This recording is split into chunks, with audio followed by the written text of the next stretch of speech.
Hey, I'm Jeff. And I'm Phil, and we're the Cocktail Dudes. Today we're going to make the milk punch.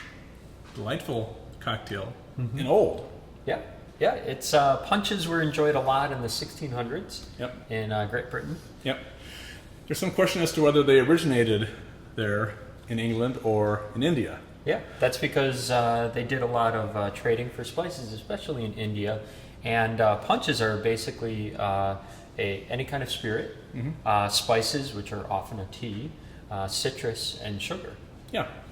The British East India Company set up their post in India in 1599. And it was shortly thereafter that punches were enjoyed by the officers on ships. Yep. Right? While the other guys were out swabbing the decks, they were getting blitzed. And it made itself back to the country estates and the upper crust society of England, right? Because this wasn't a cheap thing to make. Yeah, I can imagine the officers were drinking it, and then their employers, the upper class, were wondering, hey, what do you got there?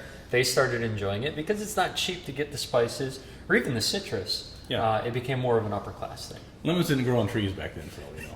Well, they did, but not in Great Britain. There are a couple kinds of punches, right? You know, warm punch, cold punch. This is a cold punch. And this recipe that we're sharing with you today was developed by Michael Mooney up at Geraldine's in Toronto. Fantastic cocktail. And it utilizes milk, not as you might think to make a creamy, rich drink, but we add scalded milk with lemon juice. That makes the milk curdle. You take out the curds. And it's the whey that is left over from the milk that sort of tones down the alcohol and kind of dampens the tartness of the citrus and makes this into just the most delightful thing in existence. Right? Makes it very refreshing. You can drink a lot of it, which also makes it pretty dangerous at the same time. Right. It can be bad having a punch. So over on the counter we have 20 ounces of Calvados. That's an apple brandy. 10 ounces of an overproof rum. We're using the Ray and Nephew 125 proof rum. 5 ounces of dark rum. 5 ounces of aged rum. We're using the Kirk and Sweeney here.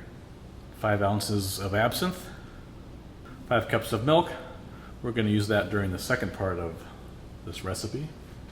6 cloves. 30 coriander seeds. 3 allspice berries. A star anise. And a cinnamon stick.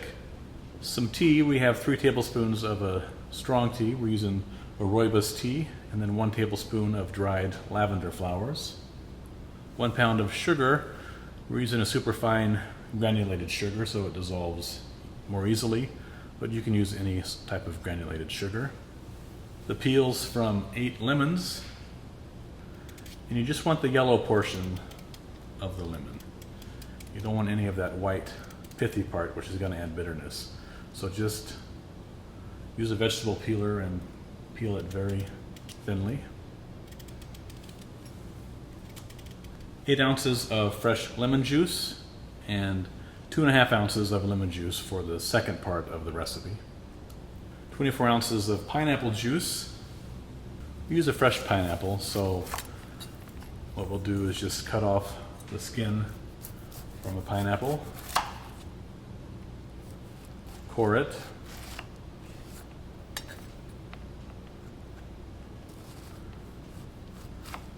and then cut it into pieces that can fit into our blender. And then we'll just blend it until it's smooth. We'll strain the pineapple juice through a colander because we don't want the foamy parts in there. And we'll let that juice drip through while we prepare the rest of the recipe.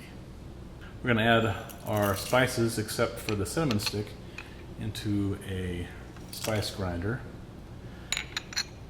And just pulse it for about 5 seconds so the spices are coarsely ground. You want them to look something like this.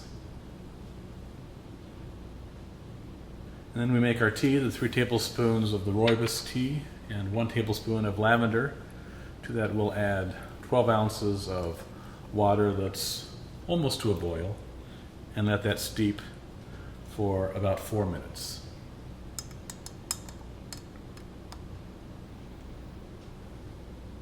Then in a large bowl, This is a 2.5 gallon jar. You want to add the lemon skins, the granulated sugar, the ground spices, and the cinnamon stick. 5 cups of boiling water, and the tea. And we'll strain that through a fine mesh sieve and let that drip in there. We'll give this a stir for a minute or so in order to dissolve the sugar.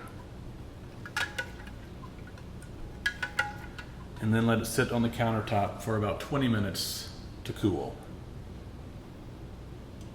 Once it's closer to room temperature, we'll add the pineapple juice, 8 ounces of lemon juice, the Calvados, overproof rum, dark rum, the aged rum, and the absinthe. We'll give that a little stir and just let that sit on the countertop for 48 hours. Put the lid on. If you happen to be walking by, you can give it a stir every now and again, but just let it sit there and infuse for 2 days.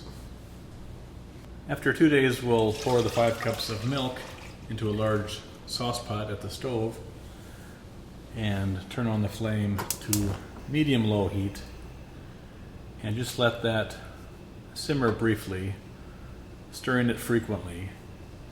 You want to allow that milk to warm up so it's almost to a boil. You're looking to scald it. So when the temperature runs about 185 degrees and you start getting that very sweet milk aroma, you know you're nearby. You'll notice some fine bubbles starting to appear at the edge of the pan. At that point, you want to turn off the flame, move it over to your infusion, give the spirits a quick stir,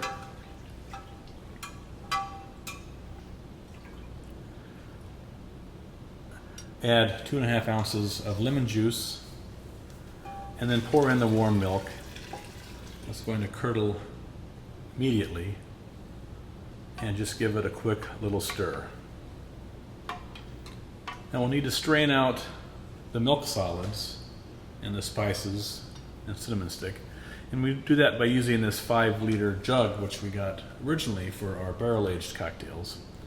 And you want some cheesecloth. In this, however, we have a fine mesh bag that we found at the grocery store, which is very similar to a cheesecloth. It's called a resealable mesh produce sack, and they're at Amazon.com too, and they work very nicely because they fit snugly around the lip of the pitcher. Alternately, you can use cheesecloth. You want a high-grade cheesecloth, about grade 90, something with a high number of threads per inch. We're going to pour the warm mixture through the cheesecloth mesh bag into our big pitcher. And this is where the bag has the advantage over the cheesecloth. You just sort of cinch that sack and lift it up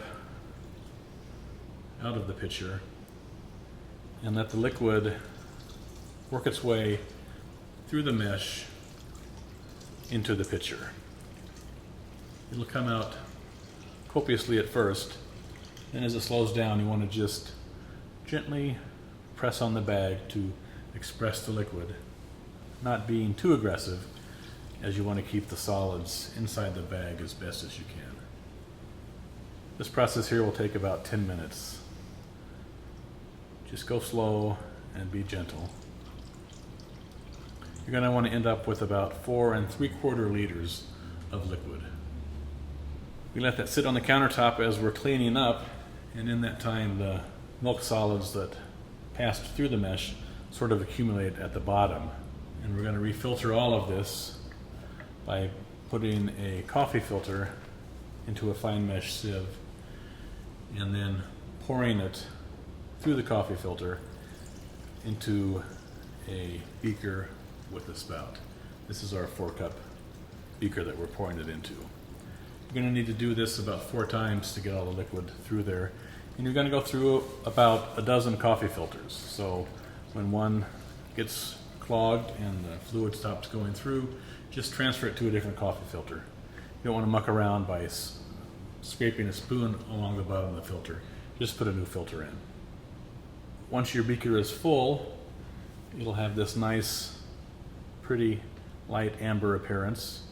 You want to pour that into a clean glass bottle or jar and cap it. Here's the finished product. Once it's bottled, even occasionally the milk solids will appear in there. You'll open the refrigerator and see white spots and you'll think it molded, but no, it's not going to mold.